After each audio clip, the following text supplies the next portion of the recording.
So was he a deist, like Voltaire and Diderot, or a pantheist, like Spinoza, whose philosophy he admired?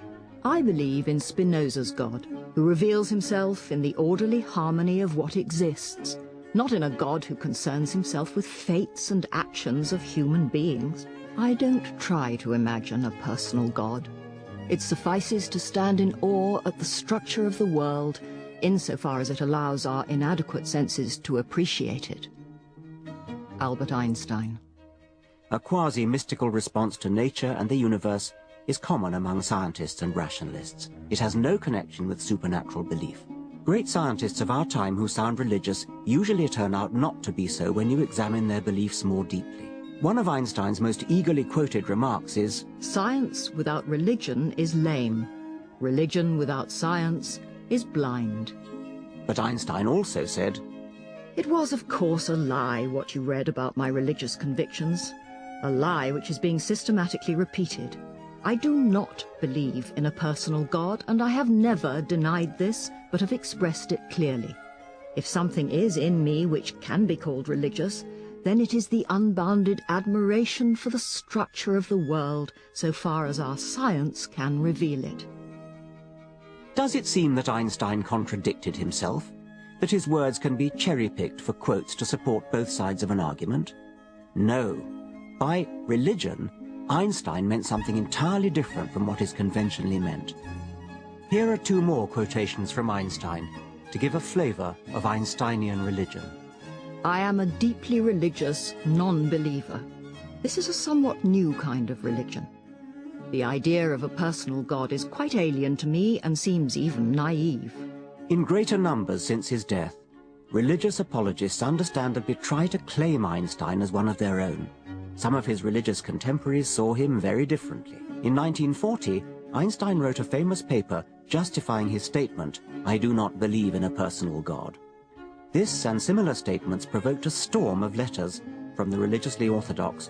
The Roman Catholic Bishop of Kansas City said, "It is sad to see a man who comes from the race of the Old Testament and its teaching deny the great tradition of that race."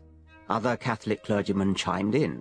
"There is no other God but a personal God. Einstein does not know what he's talking about. He's all wrong. Some men think that because they have achieved a high degree of learning in some field, they're qualified to express opinions in all." Both he and the bishop thought that Einstein, being theologically untrained, had misunderstood the nature of God. On the contrary, Einstein understood very well exactly what he was denying. An American Roman Catholic lawyer, working on behalf of an ecumenical coalition, wrote to Einstein, "We deeply regret that you made your statement in which you ridicule the idea of a personal God. In the past 10 years, nothing has been so calculated to make people think that Hitler had some reason to expel the Jews from Germany as your statement. Conceding your right to free speech, I still say that your statement constitutes you as one of the greatest sources of discord in America."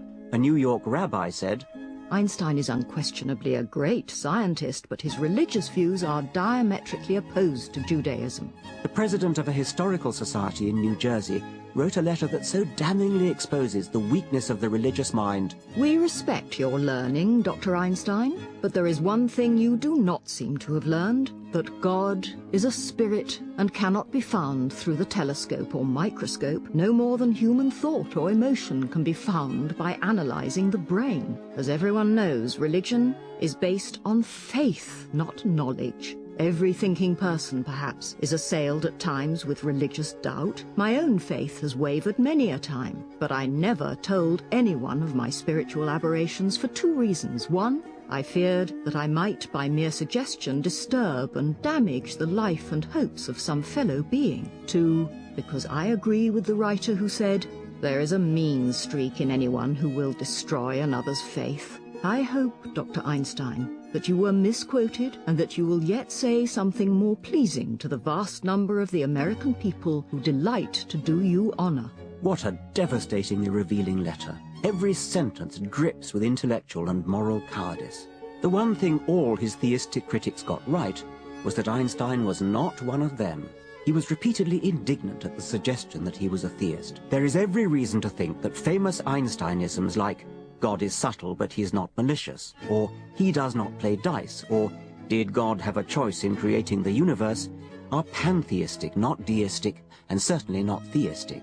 God does not play dice should be translated as randomness does not lie at the heart of all things. Did God have a choice in creating the universe means could the universe have begun in any other way? Einstein was using God in a purely metaphorical, poetic sense.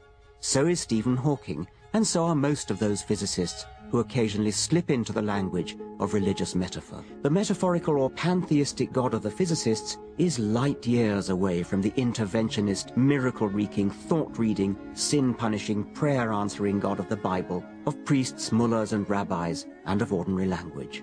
Deliberately to confuse the two is, in my opinion, an act of intellectual high treason. Much unfortunate confusion is caused by failure to distinguish what can be called Einsteinian religion from supernatural religion. Einstein sometimes invoked the name of God, and he's not the only atheistic scientist to do so, inviting misunderstanding by supernaturalists eager to misunderstand and claim so illustrious a thinker as their own. The dramatic, or was it mischievous, ending of Stephen Hawking's A Brief History of Time, "For then we should know the mind of God," is notoriously misconstrued. It has led people to believe, mistakenly of course, that Hawking is a religious man.